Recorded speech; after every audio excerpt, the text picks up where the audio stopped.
సంస్కృతి సంపద YouTube channel తరపున అందరికీ స్వాగతం. శ్రీమద్ భగవద్గీత ఆధ్యాత్మిక రహస్యాలు అనే శీర్షిక ద్వారా శ్రీ త్రినాథ్ గారు ధారావాహిక ప్రసంగం చేస్తున్నారు. వారి ధారావాహిక ప్రసంగంలో ఈరోజు 416వ ప్రసంగం చేస్తున్నారు. శ్రీ త్రినాథ్ గారికి స్వాగతం. నమస్కారం.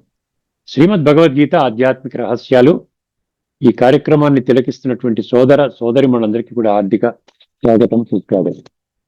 ధార్మికము ఆధ్యాత్మికము ఈ విషయంపై ముందుగా ఒక అత్యంత ముఖ్యమైన విషయాన్ని మీ దృష్టికి తీసుకుని వస్తున్నానండి. భక్తులు భగవంతుణ్ణి గుర్తించలేదు. దీనికి కారణం ఏమిటి?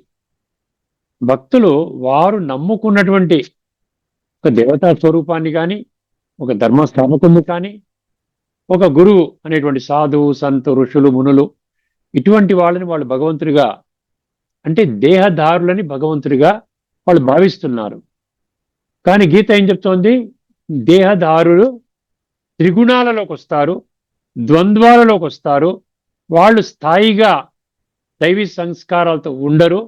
సాత్విక, రాజసిక, తామసిక ఈ స్థితిలో పైకి కిందకి దిగుజారుతూ ఉంటారు. కాబట్టి వాళ్ళు భగవంతుడు కాదు.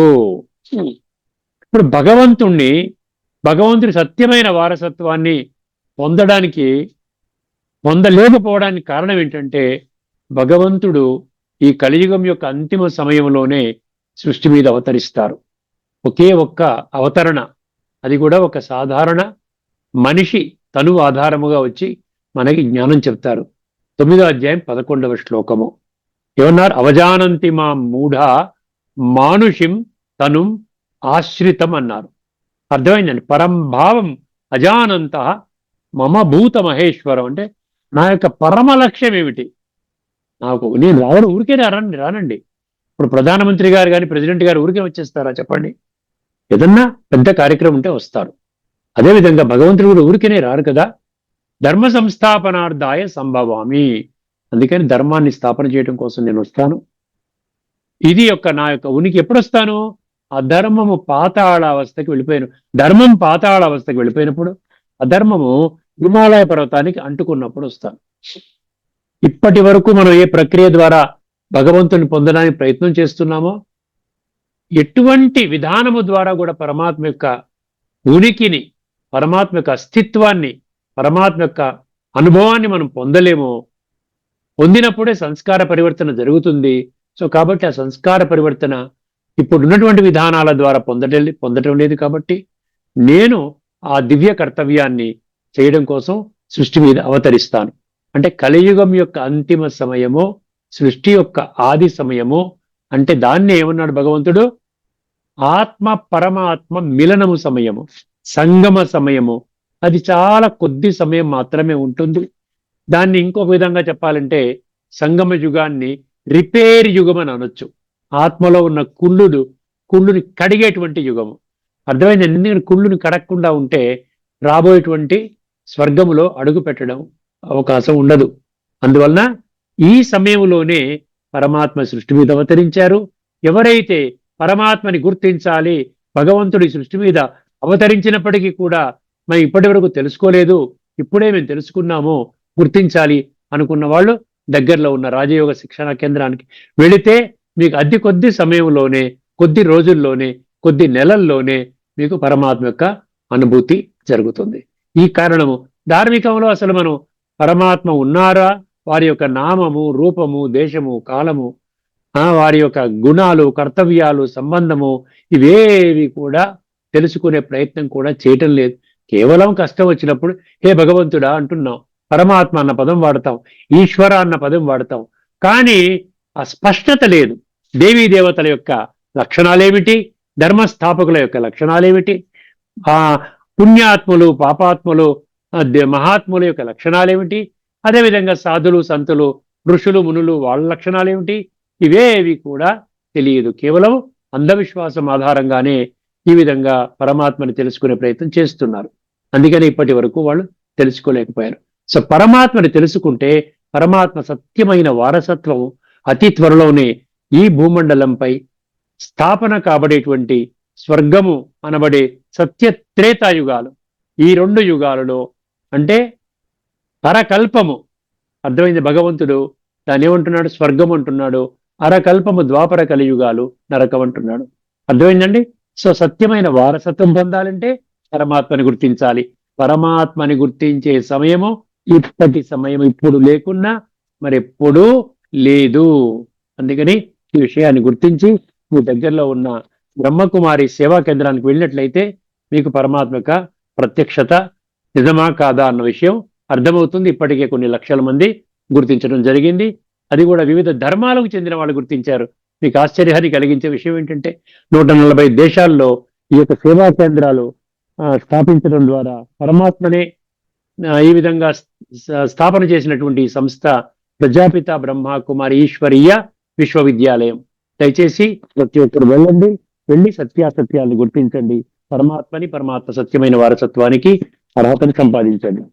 అక్కడితో ఆ ప్రశ్న అయిపోతుందండి. రెండో విషయం, యక్ష ప్రశ్న. చాలా మంచి ప్రశ్న అండి, లోతైన ప్రశ్న, గుండెకి హత్తుకునే ప్రశ్న. 59వ ప్రశ్న ఏంటండి ఆ ప్రశ్న? కిం నాశనం ఆత్మనః, కిం నాశనం ఆత్మనః అన్నాడు. అంటే ఏంటంట? ఏది ఆత్మ నాశనానికి కారణం? ఆత్మ కుళ్ళిపోయింది అంటున్నారు. పాపాత్మ, నికృష్టాత్మ, క్రూరాత్మ, పనికిరాని ఆత్మ అంటున్నాం కదా.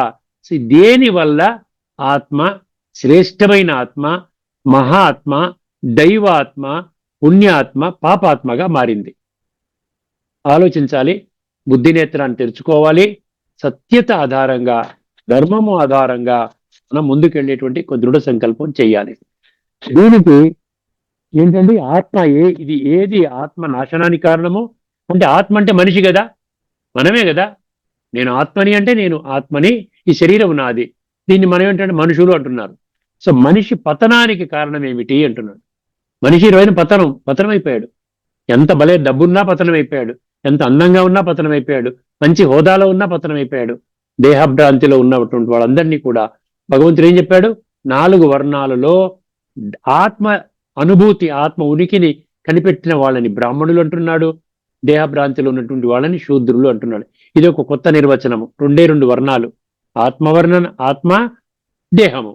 దైహిక భ్రాంతిలోనే ఉంటే శూద్ర, ఆత్మిక స్థితిలో ఉంటే బ్రాహ్మణ. ఇది ఆధ్యాత్మికంగా భగవంతుడు భగవద్గీత ద్వారా గీతలో 18వ అధ్యాయంలోని 41, 42, 43, 44, అదేవిధంగా 4వ అధ్యాయంలోని 13వ శ్లోకాల్లో స్పష్టంగా గుణ కర్మ విభాగశ అంటాడు.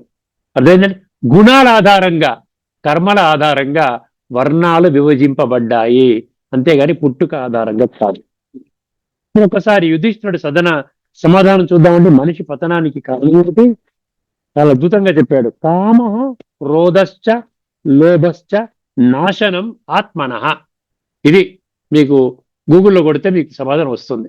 ఏం కొట్టాలి మీరు గూగుల్లో? కిం నాశనం ఆత్మనః అంటే ఏమి చెప్పాడు? కామ, క్రోధశ్చ, లోభశ్చ నాశనం ఆత్మనః. కామము, క్రోధము, లోభము ఇవే ఆత్మ నాశనానికి కారణాలు, ఇవే పతన ద్వారాలు, ఇవే నిజమైన అనర్థాలు.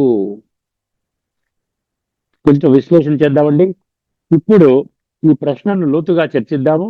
ఆత్మ నాశనము అంటే శరీర మరణమా? శరీరం మరణించడం ఆత్మనాశనం అంటే కాదు అంటున్నాడు. ఆత్మకు నాశనము ఉండదు. గీత ఏం చెప్తుందండి? 2వ అధ్యాయము 22వ శ్లోకంలో మీకు ఒక చిత్రం చూపిస్తాను. షేరింగ్ ఇవ్వలేదు, పర్వాలేదు. మీకు అది 2వ అధ్యాయంలో 23వ శ్లోకంలో చిత్రం ఉంది కాబట్టి చూపిద్దాం అనుకున్నాను, పర్వాలేదు. ఇదివరకు చూపించాను మీకు. నైనం చిందంతి శస్త్రాణి నైనం దహతి పావక చయనం క్లేదయంత్యాపో నశోషయతి మారుత. ఆత్మని ఏ శస్త్రము కూడా ఛేదించజాలదు, ఏ అగ్ని కూడా దహించజాలదు, ఎటువంటి నీరు కూడా తడపజాలదు, అంటే కడగజాలదు, అదేవిధంగా వాయువు ఆర్పివేయజాలదు. ఆత్మ అవినాశి, గుర్తుపెట్టుకోండి. అందుకనే ఆత్మకి నాశనం అంటూ ఉండదండి. సంస్కారాలు పాడవటమే ఈ విధంగా విషయ వికారాల వలయంలో చిక్కుకొని మనం పాడు చేసుకుంటున్నాం అనమాట. ఇక్కడ నాశనం అంటే ఆత్మ శక్తి పతనము. ఆత్మలో ఉన్న సాత్విక ప్రధాన సతో ప్రధాన స్థితి అంత ఉన్నతమైనటువంటి పవిత్రమైనటువంటి శక్తిశాలి అర్థమైందండి. సుఖ శాంతులతో కూడుకున్నటువంటి దైవీ సంస్కారాలతో కూడుకున్నటువంటి ఆ శక్తి, అది పతనం అన్నమాట. ఆత్మనాశనం అంటే అది అర్థం చేసుకోవాలి. ఆత్మ పవిత్రతను కోల్పోవడము, ఆత్మ అపవిత్రంగా తయారవడము అన్నమాట. ఆత్మ పవిత్రతను కోల్పోవడం అంటే అది ధర్మము నుండి జారిపోవడం. ధర్మం అనేది అంటాం, ధర్మం ఏంటండి ప్రపంచంలో ధర్మమే లేదు అంటుంటాం. కానీ ఎవరైతే అంటారో వాళ్ళు కూడా ధర్మ మార్గంలో నడవటం లేదు. అది ఈ కలియుగం యొక్క అంతిమ నీతి ఏంటి? ఎవరైతే బోధిస్తారో వాళ్ళు ఆ బోధనలను ఆచరణలో పెట్టరు. ఇది కలియుగం యొక్క నీతి. అర్థమైందండి? ఆచరించి అనుభవించి ఆ గొప్పతనాన్ని చాలా అనుభూతి చెంది అది మనము ఇతరులకి చెప్పాలి అని భగవంతుడు మనకు తెలియజేస్తున్నాడు. అందుకని ధర్మం నుండి జారిపోవడము, అధర్మాన్ని పట్టుకుని కూర్చోవడము, ఈ విధంగా ఆత్మకి నాశనము. చాలాసార్లు చెప్పుకున్నటువంటి శ్లోకమే ఇక్కడ. ఆత్మ నాశనం అవడానికి ఏం చెప్పాడు? కామము, క్రోధము, లోభము అన్నాడు. డైరెక్ట్ గా ఈ 3 వికారాలు ఆత్మని నరకానికి పంపిస్తాయి అన్న శ్లోకం ఏంటండి? 16వ అధ్యాయంలోని 21. త్రివిధం నరకస్యేదం ద్వారం నాశనమాత్మనః కామః క్రోధః తథా లోభః తస్మాత్ ఏతత్ త్రయం త్యజేత్. ఇదండి 16:21. ఇప్పటికే 20 సార్లు చెప్పుంటాను మీకు ఈ శ్లోకాన్ని. కామము, క్రోధము, లోభము నరకానికి ద్వారాలు. అర్థమైందండి? ఆత్మను నాశనము చేసే 3 నరక ద్వారాలు. కావున వీటిని తక్షణమే విడిచిపెట్టమని గీతా భగవానుడి యొక్క ఆజ్ఞ. రిక్వెస్ట్ కాదండి, ఆజ్ఞాపిస్తున్నాడు.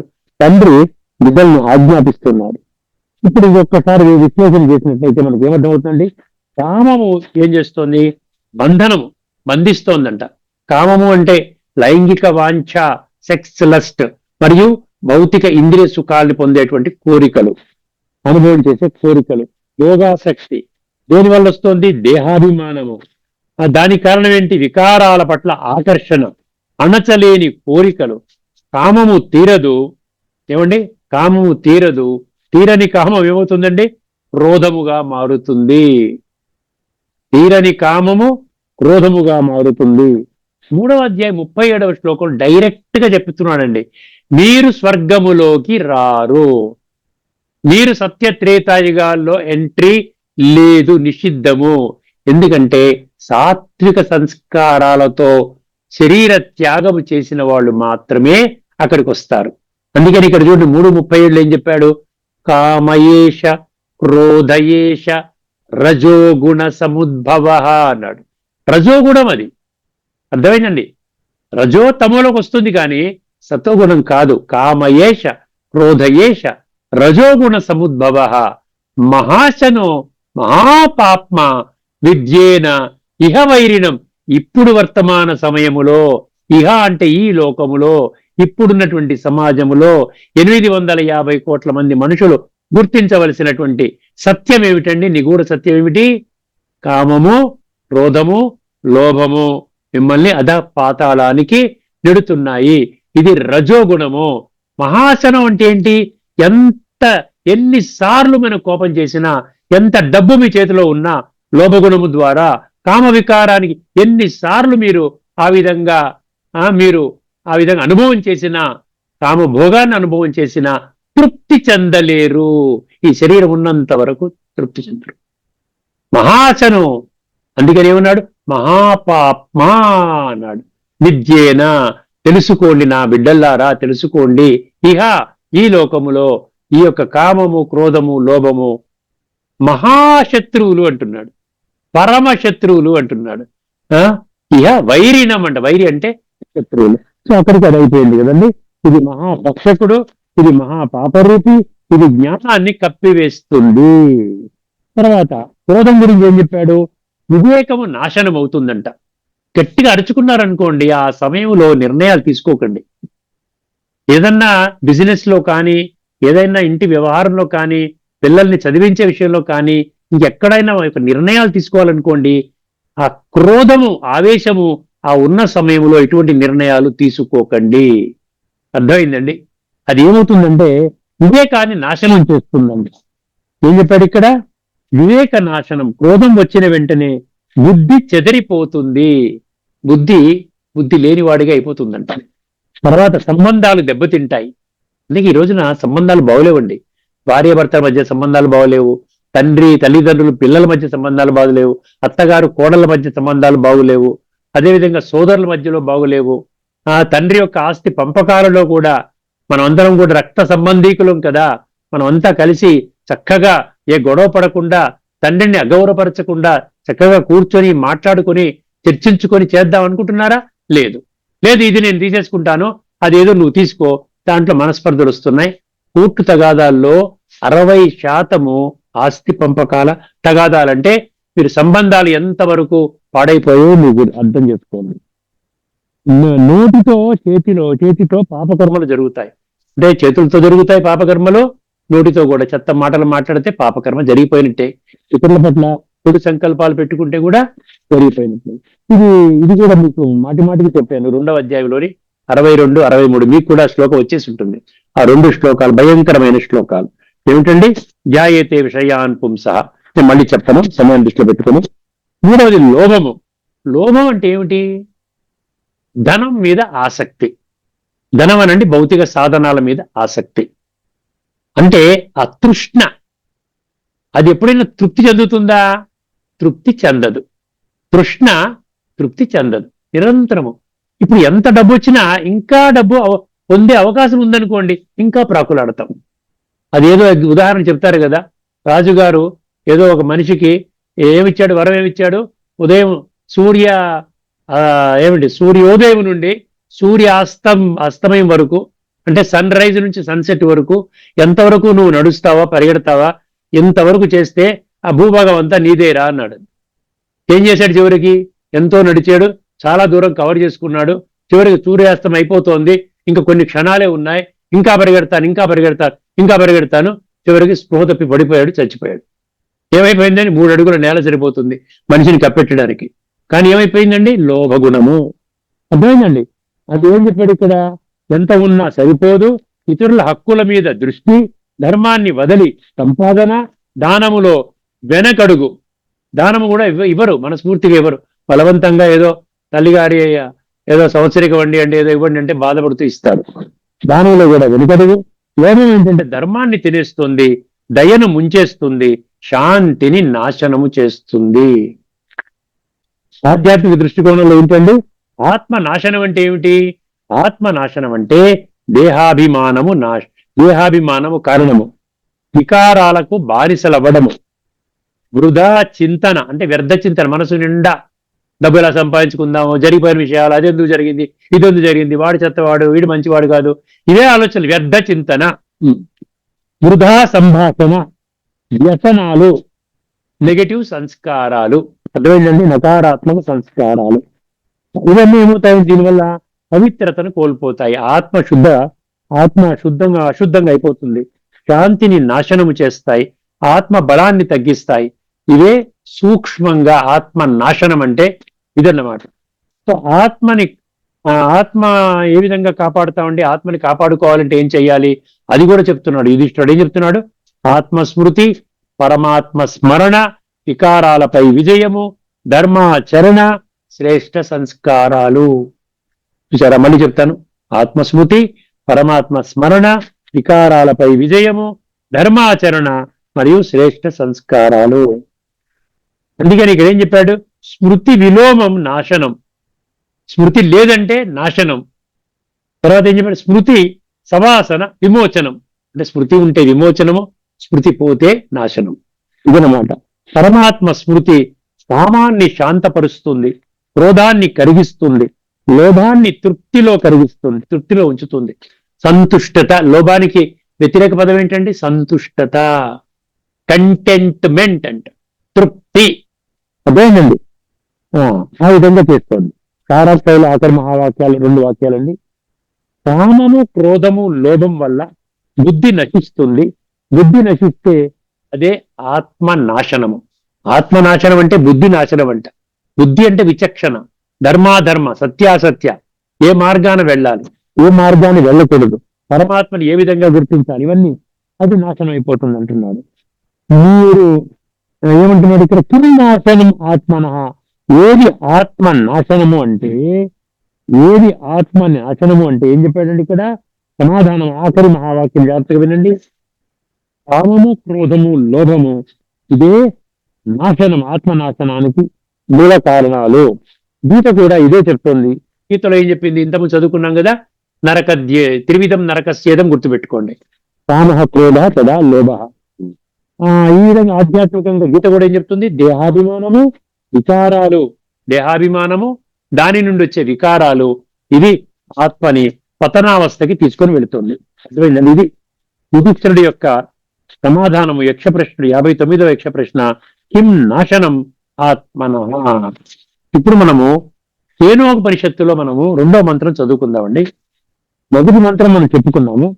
మొదటి మంత్రంతో ఏం చెప్పాడు? పరమాత్మ యొక్క ఉనికిని మనము దైహిక భ్రాంతిలో ఉంటే, పరమాత్మ యొక్క జ్ఞానం మనం పొందలేకపోతే మనము ఈ వాక్కుతో వర్ణించలేము. ఇప్పుడు రెండవది ఏమంటుంటున్నాడో ఒకసారి గమనించండి. రెండవది ఏమంటున్నాడంటే, 2వ మంత్రం మనసుతో ఆలోచించలేనిది. మనసుతో ఆలోచన చేయలేము. ఏం ఆలోచన చేస్తాము? మీరు 33 కోట్ల దేవీ దేవతలు భగవంతుడు అనేశారు. ఈ ధర్మస్థాపకులు భగవంతుడు, సాధువులు, సంతులు, ఋషులు, మునులు భగవంతుడు, వాళ్ళు లక్షల్లో ఉన్నారు. మంచి పనులు చేస్తే మీరు భగవంతుడు. మనిషి పేరు ముందు కూడా భగవంతుడు పెట్టేస్తున్నాము, భగవాన్ భగవాన్ అనేస్తున్నాము. ఎందువల్ల అంటున్నాము? అజ్ఞానము కారణంగా. ఇవన్నీ అంటూనే మళ్ళీ ఒక విశ్వాసం ఏమిటి? భగవంతుడు ఒక్కడే, భగవంతుడే సత్యము, భగవంతుణ్ణి చూడలేము. మళ్ళీ పరమాత్మ అన్న పదం వాడతాము, పరమేశ్వరుడు అంటాము, ఈశ్వరుడు అంటాము. అర్థమైందండి? కానీ ఈ భౌతిక 2 చర్మనేత్రాల ద్వారా మీరు నన్ను చూడలేరు అని భగవద్గీతలోని 11వ అధ్యాయంలోని 8వ శ్లోకంలో చాలా స్పష్టంగా కుండ బద్దలు కొట్టినట్టు చెప్పినా కూడా మనం ఈ చెవితో వింటాము, ఈ చెవితో విడిచిపెట్టేస్తాము. నతు మాం శక్యసే ద్రష్టుం అనేనైవ స్వచక్షుషా దివ్యం తదామితే చక్షు పశ్యమే యోగమైశ్వరం.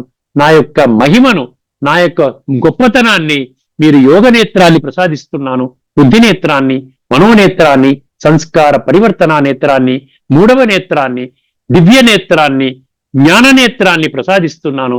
దాని ద్వారా, యోగమనే ప్రక్రియ ద్వారా మీరు నన్ను పశ్యమే, చూడండి, పశ్యమే యోగం ఐశ్వరం అన్నాడు.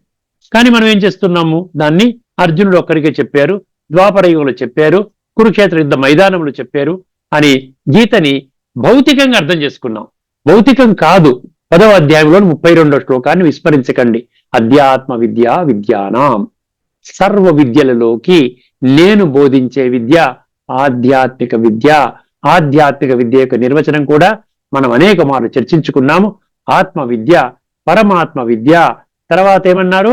సృష్టి చక్రం యొక్క విద్య, ఈ విధంగా కాలచక్రం యొక్క విద్య, సత్యత్రేత ద్వాపర కలి యొక్క విద్య, తర్వాత కర్మల గుహ్యగతి, కర్మ సిద్ధాంతము. ఈ 4 విద్యలతో ఉంటే ఆధ్యాత్మిక విద్య. ఇదేది లేకుండా ఉంటే భౌతిక విద్య. ఇప్పుడు ఈ బ్యాక్గ్రౌండ్ లో మీరు ఇది వినండి, మంత్రం చాలా సులభంగా మీకు అర్థమవుతుంది. ఒక్కసారి కేనోపనిషత్తు మంత్రము ఇది 1.4 గాని 2.4, 1.4 లేక 2.4లో మీకు ఈ శ్లోకం దొరుకుతుంది. ఈ మంత్రము ఎన్ మనసా న మనుతే ఏనాహూర్ మనోమతం తదేవ బ్రహ్మత్వం విద్ధి నేద యదిదముపాసతే. ఈ 2వ పంక్తి, 3వ పంక్తి, ఈ 3, 4 పంక్తి కామన్ అండి. తదేవ బ్రహ్మత్వం విద్ధి అనేది ఒక పంక్తి, నేదం యదిదం ఉపాసతే ఇది 4వ పంక్తి. ఈ 2 కామనే, 4 మంత్రాలకి ఇది కామన్. ఇప్పుడు మనం గమనించవలసింది ఏంటి? పదాల వారి మనం అర్థం తీసుకున్నట్టయితే ఎన్ మనసాన మనుతే, మనసుతో ఆలోచించలేనిది ఆ పరమాత్మ యొక్క స్వరూపము. అంటే పరమాత్మ యొక్క సత్యమైన, ఖచ్చితమైన, పరిపూర్ణమైన పరిచయం తెలియనంత వరకు మనం ఊహించుకోలేము. ఎవరిని ఊహించుకుంటాము? మీరేదో మీ మనసులో ఆంజనేయ స్వామి ఉన్నాడు, ఆయన ఊహించుకోగలుగుతారు. లేకపోతే విఘ్నేశ్వరుడు ఉన్నాడు, మహారాష్ట్రలో విఘ్నేశ్వరుడు, దక్షిణంలో ఇప్పుడు ఇక్కడ తిరుపతి వెంకటేశ్వర స్వామి. ఇలా మీరు అనుకున్నటువంటిది ఊహించుకోగలుగుతారు. కానీ అసలు మీకు జ్ఞానమే లేనటువంటి భగవంతుడి గురించి ఎలా ఊహించుకుంటారు మనసులో? అందుకని ఏం చెప్పాడు? మనసుతో ఆలోచించలేనిది అది. ఏ నాహూరు మనోమతం అన్నాడు. ఏ నాహూర్ మనోమతం అంటే కానీ అదే మనసుకు ఆలోచించే శక్తినిస్తుంది. ఎప్పుడు ఇస్తోంది? పరమాత్మకు పరిచయం దొరికితే. అదే మనసు ద్వారా భగవంతుడు 26 శ్లోకాల్లో ఇస్తుందండి నా దగ్గర. మనసు ద్వారా మీరు నాతో సంబంధాన్ని జోడించాలి. మనసు బుద్ధి ద్వారా సూక్ష్మ సంబంధం అన్నమాట, ఫిజికల్ సంబంధం కాదు. మనం భౌతికంలో దేవీ దేవతలతో ఈ ఫిజికల్ సంబంధం పెట్టుకున్నాం మనం. కానీ ఆత్మ పరమాత్మతో సంబంధం అనేది అలౌకిక సంబంధము, పారలౌకిక సంబంధము అంటున్నాడు. అందుకనే ఒకసారి జ్ఞానం లభించింది అనుకోండి, అదే మనసుకు ఆలోచించే శక్తినిస్తుంది. తదేవ బ్రహ్మత్వం విద్ధి, అదే బ్రహ్మమని తెలుసుకో. అప్పుడు బాబు ఇప్పుడు జ్ఞానం అందింది కదా, పరమాత్మ నిరాకారుడు, జ్యోతిస్వరూపుడు, ఈశ్వరుడు, నామ రూప దేశ కాల గుణ కర్తవ్య సంబంధ, ఇవన్నీ స్పష్టంగా మనం చర్చించుకున్నాం ఇప్పటికే. కండి ఇవన్నీ కూడా భగవద్గీతలో చాలా స్పష్టంగా నిర్ద్వంద్వముగా వర్ణించడం జరిగిందండి. ఇప్పుడు ఏమంటున్నాడు? అదే బ్రహ్మమని తెలుసుకో. ఏది బ్రహ్మము? ఆ ఈశ్వరుడు బ్రహ్మమని తెలుసుకో. నీవనుకున్నట్టు. తర్వాత ఏమంటాడు ఆఖరి పంక్తిలో? నేదం ఎదిదముపాసతే అంటే ఇది మీరు రూపముగా పూజిస్తున్నది కాదు. మీరు ఏదైతే ఒక రూపాన్ని వేసుకొని పూజిస్తున్నారో భగవంతుడు కాదు అన్న సంగతి తెలుసుకోండి అని ఆ విధంగా చెప్తున్నాడు. ఒకసారి దీని యొక్క ముందుకు వెళ్ళగలిగితే సంపూర్ణ భావము, మనసుకు తర్కము చేయగల శక్తి ఉంది, ఊహించగల శక్తి ఉంది. కానీ బ్రహ్మం అంటే పరబ్రహ్మ స్వరూపం, పరమాత్మ, భగవంతుడు, ఈశ్వరుడు, నిరాకారుడు. ఊహకు అందడు, భావానికి అందడు, భావరూపము కాదు, ఒక రూపము కాదు, ఒక భావానికి అందడు. అయితే మనస్సుకు శక్తినిచ్చేది అదే కేవలం శుద్ధ చైతన్యము. అందుకే నిరాకారుడు. భగవంతుడు నిరాకారం, ఆత్మ నిరాకారము, మనసు నిరాకారము, బుద్ధి నిరాకారము. ఈ నిరాకార తత్వాన్ని, సాకార తత్వాన్ని కలిపితేనే మనిషి అన్నమాట. జీవుడు ఆత్మ, జీవాత్మ, జీవుడు సాకారము, ఆత్మ నిరాకారము, సాకార నిరాకారాల కాంబినేషన్. అందుకని మన ఇంగ్లీష్ ఏమంటారు? హ్యూమన్ బీయింగ్ అంటారు. హ్యూమన్ అంటే సాకారము, బీయింగ్ అంటే నిరాకారము. అర్థమైందండి? ఇప్పుడు వేదాంత దృష్టిలో చెప్తున్నాడు, బ్రహ్మం అంటే అమనస్కం, మనసుకు అతీతము. మనసు అనేది ఉపాధి అంటే ఒక సాధనము. మనసులో జ్ఞానం ఉంటే అది మీకు భగవంతుడి యొక్క స్పష్టమైనటువంటి పరిచయం మీకు లభిస్తుంది. బ్రహ్మం ఏం చేస్తాడు? సాక్షి. మనస్సు పనిచేయడానికి ఆధారం బ్రహ్మమే. కానీ బ్రహ్మము మనసుతో పట్టుబడదు. అర్థమైందండి? జ్ఞానం లేకపోతే మనసు ద్వారా, మీరు మనసు ద్వారా పట్టుకుని నేను భగవంతుడిని ధ్యానం చేస్తున్నాను అంటే కాదండి. భగవద్గీతను ఆధ్యాత్మిక దృష్టికోణంలో తెలుసుకున్నప్పుడే, నామరూప దేశకాల గుణకర్తవ్య సంబంధాలు 7 కోణాలలో అర్థం చేసుకున్నప్పుడే అది ఎప్పుడు అర్థమవుతుంది? ఆత్మ యొక్క ఉనికి, ఆత్మ యొక్క అస్తిత్వం పొందినప్పుడే ఈ యొక్క రాజయోగం ప్రక్రియ ద్వారా మనకు అర్థమవుతుంది. అంతవరకు భగవంతుని మనసు ద్వారా పసిగట్టలేము. భగవంతుడు శరీర రహిత పరమాత్మ అన్నారు. అందుకని సుప్రీం సోల్ అంటారు ఇంగ్లీష్ లో. సుప్రీం సోల్ మనసు చేసిన కల్పనలో కాదు, ధ్యానములో కల్పించే రూపము కాదు. ఆఖరి మహావాక్యం అండి, యోగములో అనుభవం అవుతుంది, ఊహ కాదు, రూపకల్పన కాదు. ఇంతకుముందే చెప్పాను 2వ అధ్యాయం 23వ శ్లోకం నయనం చిందంతి శస్త్రాన్ని చెప్పాను. అదేవిధంగా 15వ అధ్యాయంలో 6వ శ్లోకములో న తద్భాసయతే సూర్యో న శశాంకో న పావకః యద్గత్వాన నివర్తంతే తద్ధామ పరమం. ఆ పరబ్రహ్మ స్వరూపం ఎక్కడ ఉంటుందా? పరంధామంలో ఉంటుంది. ఎక్కడైతే సూర్యుడు, చంద్రుడు, నక్షత్రాల యొక్క వెలుగు యొక్క అవసరం ఉండదో అదనమాట. అదేవిధంగా భగవంతుడి గురించి ఏం చెప్తున్నాడు ఇక్కడ 1861లో? ఈశ్వర సర్వభూతానాం అన్నాడు. అంటే మన హృదయంలో స్థితుడయ్యాడు. ఏ విధంగా స్థితుడయ్యాడు? ఆత్మిక స్థితిలో ఉన్నాడు. ఆత్మ అనుభవం చేస్తే పరమాత్మని మనం అనుభవం చేసుకోగలుగుతాము. ఓకేనండి? ఇప్పుడు 2వ మంత్రం తెలుసుకున్నాము. 3వ మంత్రము చెవితో వినలేనిది, అది 3వ మంత్రము. తదుపరి ఎపిసోడ్ చర్చించుకుందామండి. అదేవిధంగా యక్ష ప్రశ్న కూడా తదుపరి యక్ష ప్రశ్న 60వ యక్ష ప్రశ్న చర్చించుకోబోతున్నాము.